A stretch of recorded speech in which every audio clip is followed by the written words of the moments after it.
Labrīt! Sēžu un skatos, ka tik skaisti vienā pusē ir tāds tā kā sirreāls gaišums, un otrā pusē ir tas vēja zvans, kas nemitīgi kustas.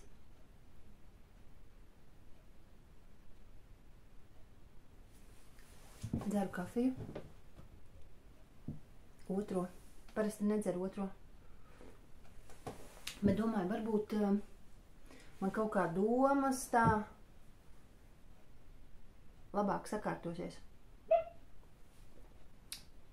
Gribēju pastāstīt, kamēr atceros un padalīties. Arī skaisti kūpa.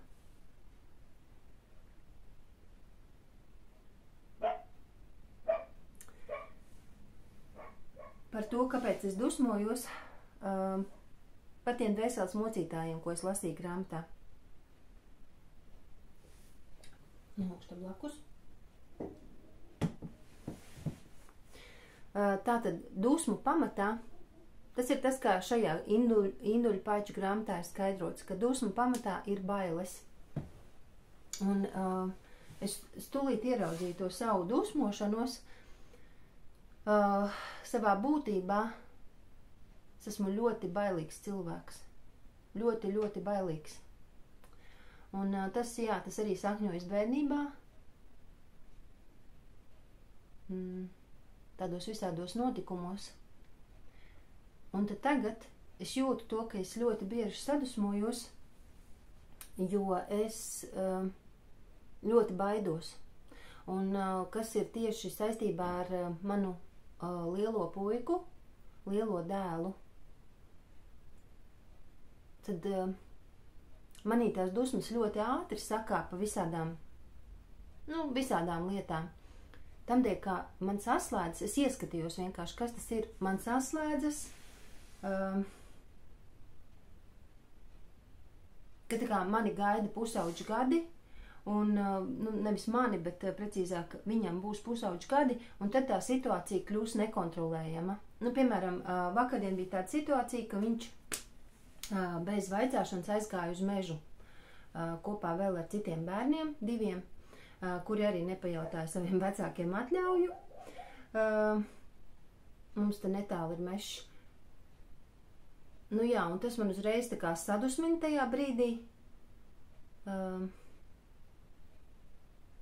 Tāpēc, ka man liekas, ka viņš augs lielāks, viņš man nejautās vairs atļauju, es nezināšu, kur viņš ir, un tas kā mūs aizvedīs tādā, lielā hausā.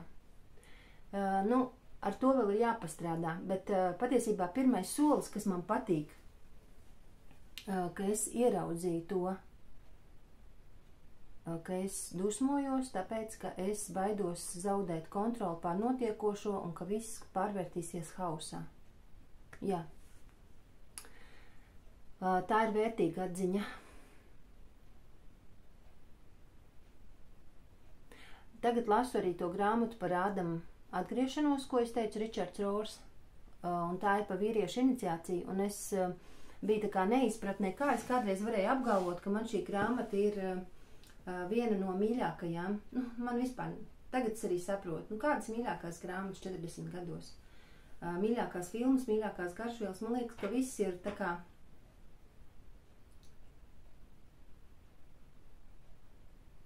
mēs esam tik plaši jau atvērti, tā kā tādi ziedi, ka tur vairs nevar būt tikai viena krāsa. Tā.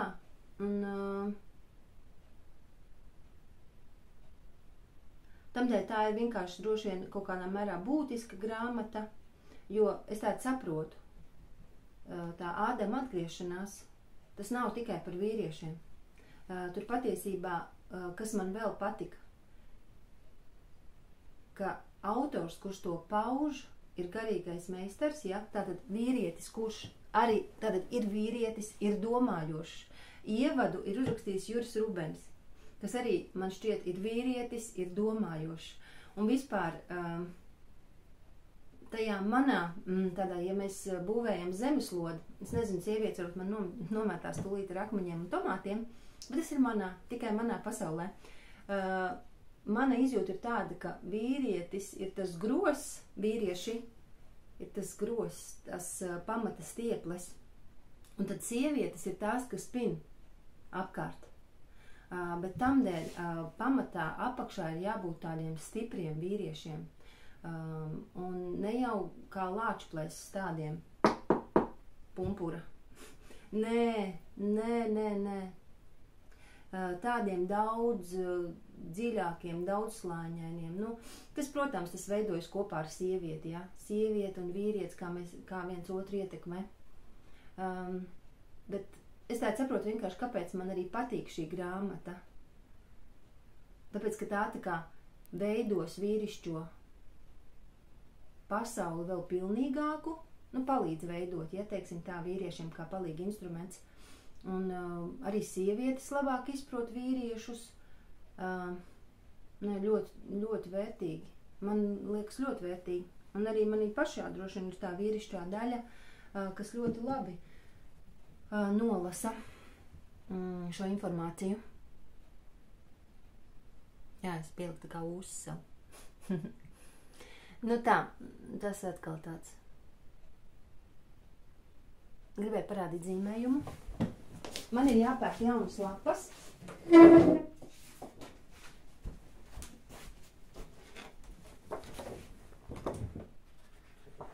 Esi vidū, nav variantu. O, kā smuki spīd cauri, gaisma.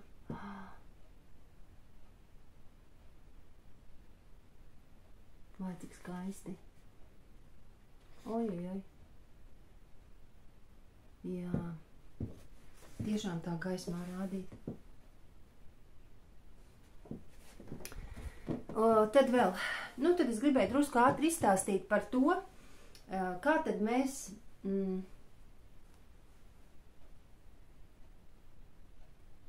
izķepurojāmies no tās bezizējas situācijas, kad mēs pieņēmām puisīti, kuram ir 8 gadi, un ar kuru tautas valodā to sauktu nevaldāms, praktiski nevaldāms, ja?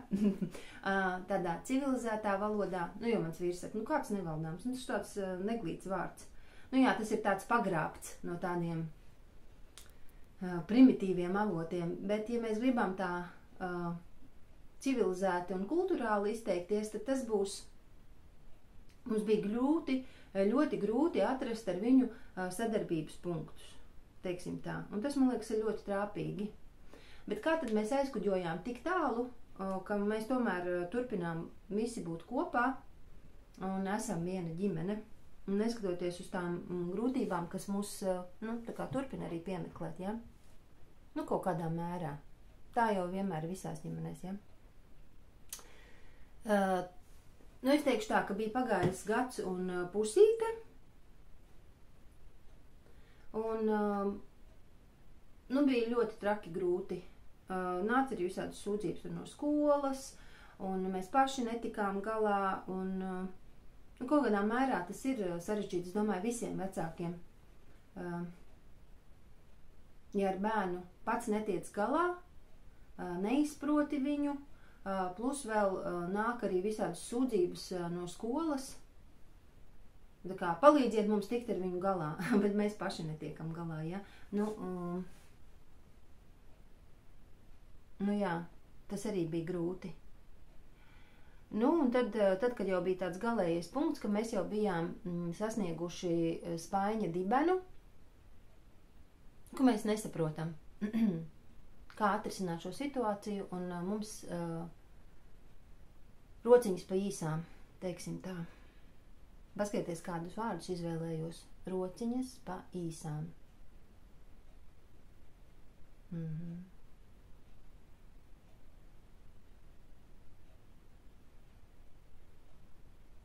Rociņas ir viss, kas ir saistīts ar dvēseli. Es tādu vienkārši iedomājos, ja?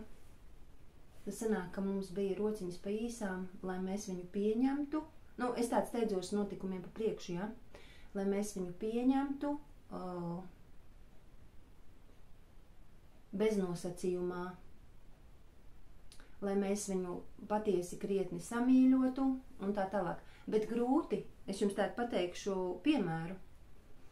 Piemēram, paņemiet pieaugušu suni, samērā pieauguši. Un atkal citiem būs teikt, kā tu vari bērnu salīdzināt ar suni? Nu, es varu, es tā gribu.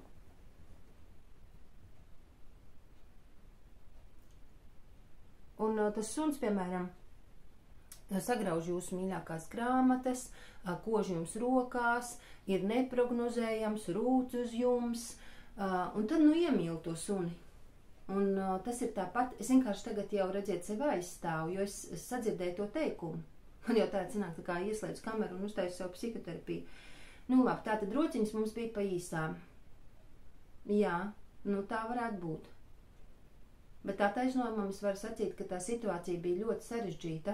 Tad bērns, kurš jūs vispār neklausa, nu neieklausās. Un arī lūgumiem neatbild.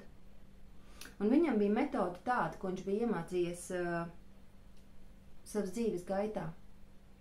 Ja viņš kaut ko negrib darīt, vai vispār tas ir, nu, nemitīga cīņa par varu, tātad viņš negrib kaut ko darīt, un viņš nokrīt zemē, vai arī paliek vertikāli, un bļauj. Atver muti vaļā, siekalas līst, asaras birst kā Čingo babam uz visām pusēm. Ir tāds Vizmai Belšovicai lielākais pasaules raudātājs Čingo baba. Mūsu lielais puika darīja tā. Un tas bija arī par sīkumiem. Piemēram, lūdzu novelc apavus, pirms tu nāc iekšā. Piemēram, viņš to negrib darīt. Viņš uzreiz līdz ko viņam kaut ko tādu atgādina, viņš uzreiz krīt zemē un bļauj. Un tādu bļaušanu ir grūti īstenībā izturēt. Jo blakus vēl ir maziņš bērns, kuram ir, piemēram, 2 gadi tajā brīdī, un viņš jau tāpat daudz raud.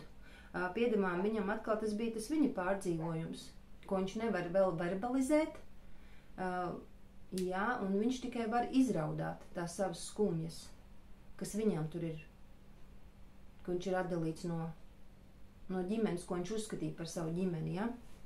Nu, viss kopā tas uztais tādu, trakumu vienkārši, trakā māja, vienkārši varētu tā teikt.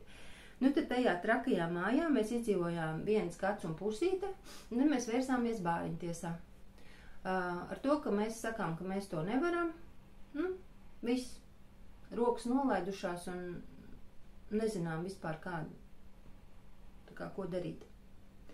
Sarunas gaitā tāda mums izstāsta situācija. Tātad bērni netiek dalīti, jo tie ir, viņi ir pusbrāļi, pusbrāļus, pusmāsas, brāļus, māsas nedala.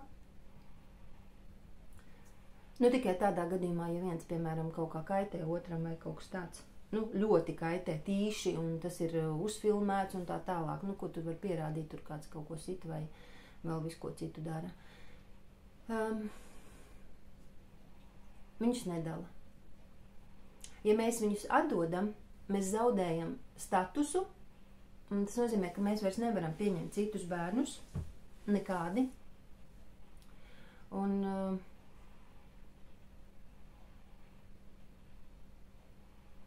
mēs esam zaudējuši kādas iespējas. Un vēl pēdējais, kā tad mēs paši tālāk dzīvosim?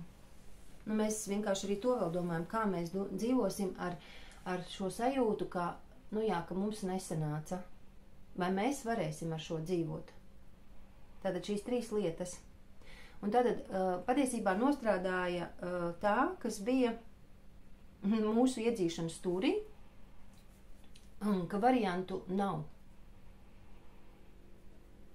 Ka jūs vai nu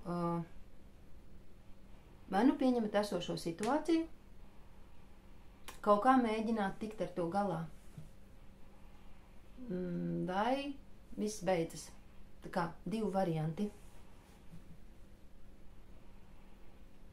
Un laikam tas nostrādāja tieši tas, ka mūsu attieksme kaut kādā mērā droši vien mainījās ar to, ka mēs sapratām, ka nekā citādā. Mēs neredzējām to variantu, ka mēs viņus atdodam, līdz ar to rīkojies tajos 2 metros, kas tev ir, ja? Tajā staigātajā istabiņā un prāto, ko tu tur vari izdarīt. Un tad vienkārši man liekas, ka tas tā kā pārslēdz kā slēdzīti mūs. Mēs sapratām, ka mums nav izejas. Un gan jau, ka tur kaut kas pārslēdzās, un līdz ar to sanāca tā, ka vīrs sāk iet pie terapeita, pie savu konsultanta. Es turpināju iet pie savējā, arī puika gāja, bet par bērniem vispār tā būs atsevišķa tēma, ko es vienkārši tā īsti kaut kad pastāstīšu, ko es domāju par to, ka bērns iet pie psihologa. Un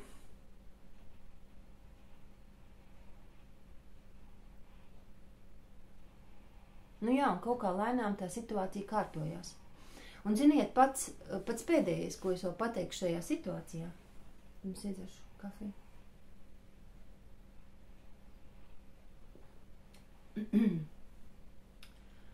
Es esmu cilvēks, kas ir, es esmu ļoti uz metaforām, uz iztēli, pasakas, viss kaut kas tam līdzīgs, simboli, manī ļoti runā. Un man palīdzēja arī visu to iznest, tā kā pasaka, ko mans lielais dēls jau no sākta gala, ka viņš pie mums sāka dzīvot, mēs nejauši, es nejauši izvēlējos vienu vakaru lasīt Vilis Plūdonis Eža kažociņš. Un tur tā doma, tātad jūs jau, es nezinu, tur ir tā, ka tur ir pāris Eža kažociņā, ja es ašu izstāstīšu. Vīrs un sieva, kuri jau ir veci gados, un Laima uzdāvina tam vīram tātad pītu tādu kā groziņu, ar vāciņu. Un tur viņi saka, noliec aizkrāsnē, un tad vienā brīdī no tās izlien ezītis, kas ir tā kā viņu dēls. Un tas ezītis, ir tāds brašs, viņš cūkas gana, un tad viņš visādus tur, var sakot, vēl citas lietas ar viņu notiek, un beig galā ir tā, ka viņš aprec ķēniņa meitu, un tā ķēniņa meita vienā vakarā, tad, kad tas ezīts ir nolicis to savu kažoku uz krāsla atzveltnes, viņi iemet krāsnī un sadedzina. Un tas ezīts cieš ļoti liels sāpes, un tad viņš, tā kā saka viņai, kāpēc tu sadedzināji to manu Eža kažociņu, es viņu tāpat būtu pats novilcis. Un man tas aizkustina. Ļoti smieklīgi, īstenībā tas ir droši vien.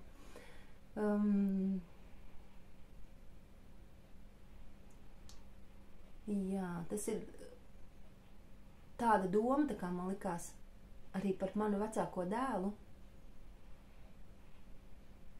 ka man jābūt tā kā pacietīgai, un ka tas asais kažociņš, tas ar laiku tā kā noies. To es varu pateikt par to pasaku. Un vēl es jau tā kā intuitīvi es jūtu, ka viņš ir spēcīga dvēsele. Un viņš daudz ko var paņemt un iznest. Es tā kā intuitīvi to jūtu. Kā tur viss būs? Kā viss sastāsies? To es nezinu. Tas ir liels noslēpums. Kā pa jebkuru, kā manā dzīvē viss būs un tā tālāk, kā kaķa dzīvē viss būs. Bet tik daudz es šodien dalīšos ar jums. Un pat esmu sašutus, ka esmu tā kā tiešām uz pasakām un uz simboliem tik jūtīga. Es varu pateikt, ka es piemēram pārdzīvoju par to, ka šonadēļ ir klusā nedēļa. Izklausās smieklīgi. Atkal smieklīgi, vienkārši vienreiz es tikai esmu bijusi baznīcā, kad ir lielās piekdienas pasākums. Tāds improvizēts dievkalpojums. Baznīca bija pilnīgi tumša.